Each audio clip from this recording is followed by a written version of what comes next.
Hii ni Dira ya Dunia kutoka idhaa ya Kiswahili ya BBC. Mimi ni Roncliffe Odit. Taarifa yetu kuu usiku huu. Leo ikiwa ni siku ya Sabasaba, mamlaka nchini Kenya na Tanzania zimechukua tahadhari kukabiliana na tishio la maandamano.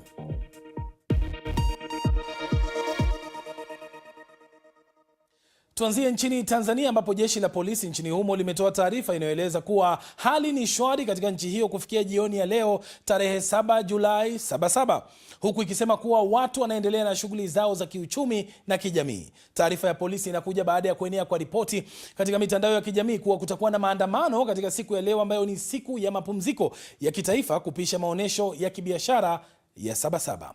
Kwa siku kadhaa sasa, BBC imeshuhudia vikosi vya usalama vyenye silaha na magari vikishika doria katika maeneo mbalimbali ya nchi, huku doria hizo zikishika kasi zaidi siku ya leo, huku shughuli nyingi za kijamii na kiuchumi zikisimama.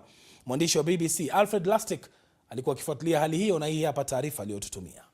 Ikiwa ni miongoni mwa maeneo yenye shughuli nyingi za kibiashara, watu wakiingia na wengine wakitoka, stendi kuu ya mabasi ya Magufuli jijini Dar es Salaam leo imeonekana tulivu kuliko ilivyo kawaida.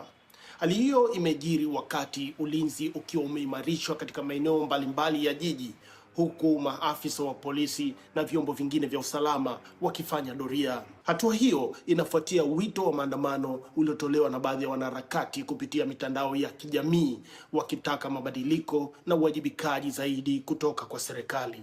Hata hivyo, hakuna vizuizi vya barabara vilivyoonekana na wananchi wameendelea na shughuli zao za kawaida, ingawa idadi ya watu na magari barabarani inaonekana kuwa ndogo kuliko ilivyozoeleka.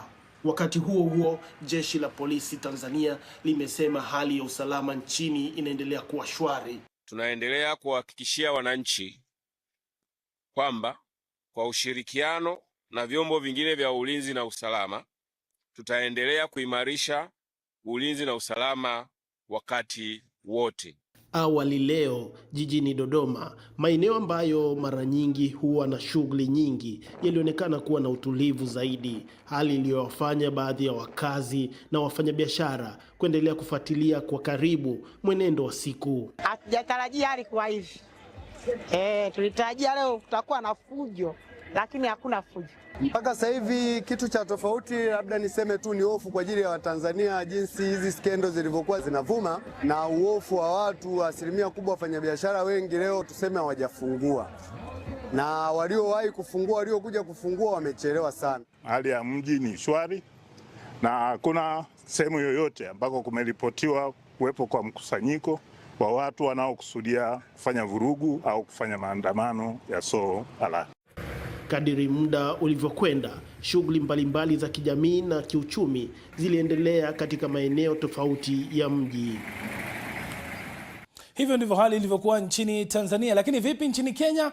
Polisi wanasema kwamba wamewakamata waandamanaji 10 jijini Nairobi wakati wa maadhimisho ya Sabasaba mwaka huu, huku maafisa wa polisi wakishika doria kote jijini Nairobi. Waandaaji wa maandamano hayo walikuwa wamesisitiza kwamba waliwaarifu polisi na kwamba wangeelekea bungeni kuwasilisha malalamishi yao.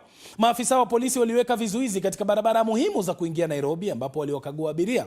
Wengine walishika doria katika sehemu za katikati mwa jiji, jukumu lao kuu likiwa kufuatilia mienendo ya watu na kuzuia waandamanaji kukusanyika.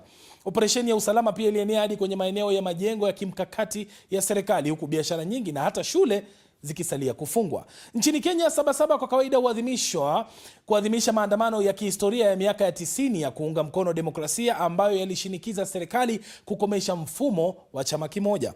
Katika miaka ya hivi karibuni, siku hii pia imeadhimishwa kwa maandamano kuhusu utawala na masuala ya kiuchumi. Sasa ili kufahamu zaidi maana ya siku hii, mwandishi wa BBC Asha Juma amezungumza na Francis Awino, ni kiongozi wa vuguvugu la Mtetezi linalotetea haki za raia, uchumi na uwajibikaji, pamoja na vijana Nyanjom Joshua na Brenda Chepkoech.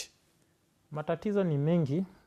Tatizo la kwanza ni kusoma sana, pia na hakuna ajira. Tatizo ya pili, kuna hiyo kushikashikwa na polisi, kuvioletiwa bila kuelewa kitu unafanya. Tatizo la tatu na ni la maana, wiki ambayo imeisha tulifanya maandamano ya commemoration ile ya 25th, na vijana wenye tulikuwa tunapambana nao wengine walishikwa na wakapelekwa kwa manyumba ambayo hawakuelewa. So hayo pia tunalilia na tutazidi kulia hadi serikali iweze kufuata sheria na serikali iweze kufuata katiba. Swali nyingine watu wanauliza kwa nini tunapeleka petition pale bungeni. Ni kwa sababu saa zenye tunachagua hawa bunge, huwa tunawachagua ndio watu represent. Saa hizi tumefanya research ya kutosha na kuona zile vifo zenye zimepatikana kwa hii regime ya President William Ruto, wale watu ambao wamekidnapiwa wote na ni kwa sababu gani, wale watu ambao wamepigwa ni kwa sababu gani. Na ndio maana sasa tunataka tuende pale bungeni tulilia wabunge waweze kuangalia venye wanaweza lainisha hii njia ya polisi, ndio polisi waweze kufuata sheria. Brenda, kama msichana na unayewakilisha Gen Z, ni changamoto gani mnazokabiliana nazo kwa sasa? Jinsi ambavyo mapolisi wanatuhandle kama protesters when we are tukiprotest peacefully. Serikali ama tuseme polisi wanafanya vibaya, wanatu mistreat, wanatupiga, then wana abduct watu wengine. Hiyo si kitu mzuri. Pia kitu kingine ambayo inatusumbua sisi kama Gen Z ama vijana kama comrades ni kwamba serikali haijatupea hatujapata ile certainty ya kwamba tukimaliza shule tunaweza enda kupata kazi. Hali ya kiuchumi wewe kama kijana wa kiume imeathiri vipi maisha yako binafsi? Wengine wamekuwa goons, wengine wameingilia miadarati, wengine wameingia mambo ya gambling.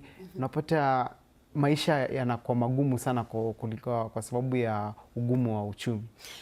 Bwana Francis, Joshua hapa amezungumzia kuhusu swala la wahuni, na serikali hapo nyuma imedai kwamba vuguvugu kama hili ambalo unaliongoza yanafadhiliwa na watu kwa ajili ya kuvuruga amani. Hili nalo unasemaje? Tumeona kwa zile maandamano past kama 2-3 hao wahuni wakijaa pale town. Sasa zenye sisi tunakuja kuandamana, tunapata wahuni wamekuja na fimbo, wengine wanakuja na visu, wengine wanakuja na mapanga, kwa wamekuja kuandamana. Lakini ukifanya uchunguzi unapata kuna mtu mmoja mwenye yuko kwa serikali mwenye alikuwa ameleta hao vijana ama hao goons wakuje waharibu maandamano. Siku ya Sabasaba leo ungependa ikumbukwe vipi? Napenda ikumbukwe kwamba enzi ambayo wazazi wetu ama tuseme kina babu zetu waliandamana, Sabasaba za kitambo zikumbukwe mili zao. Pia wanafunzi walioaga dunia katika protest za miaka zilizopita wakumbukwe, na pia serikali isikize milio yetu kama vijana. Kitu ya pili ambao ningefurahi sana nikisikia kama kijana kuona wale waathiria ambao umetuambia hapa kuwa ati wameanza kulipwa, wamepata pesa zao.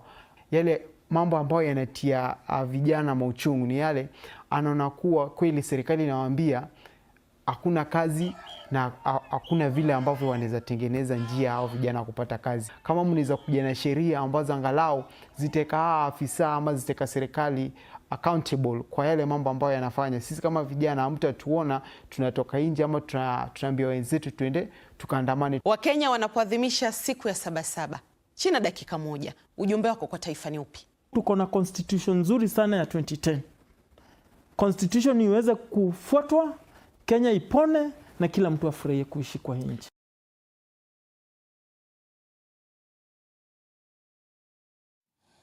Mahojiano hayo ndio yanatukamilishia taarifa yetu kuu usiku huu.